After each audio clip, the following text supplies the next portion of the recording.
immersive, site-specific, interactive theater experiences, as they create this space where you can pretty much go anywhere you want. They describe the experience as being inside of someone else's dream.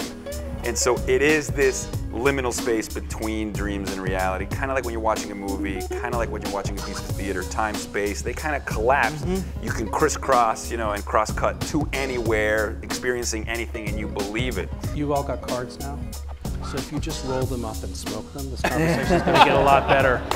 The future of the United States is demographically older and younger. It's browner by all shades. It's more female. And over the long term, evolutionary long term, it may be permanently female. There are plenty of species that become almost entirely female. David could talk about this more in a second, but one of the reasons why the Y chromosome looks like a Y chromosome is because it's been taking damage for ages and ages and ages.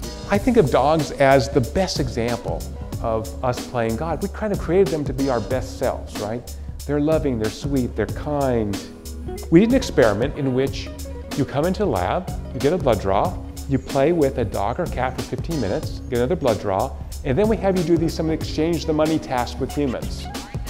And half the people played with dogs, half with cats, half just sat by themselves. What do we find? It turned out that neither dogs nor cats consistently cause a release of oxytocin. Unless, any dog people here? You guys release oxytocin every time you play with a dog. Yep. Cat people? No. Doesn't work. And when we talk about digital civil society, I'm not talking about nonprofit websites. Okay, we're well past that. This is not just about the use of social media. It's about what does it mean if we start building out our spaces for the shared use of private resources with a public purpose when those things are built out upon digital technologies. We're on the cusp of two very important revolutions. One brought about by the new fracking technology, horizontal drilling, that's opened up natural gas reserves and crude oil reserves in this country. It'll be good for our security, good for our economics, and at least for a while, good for our environment.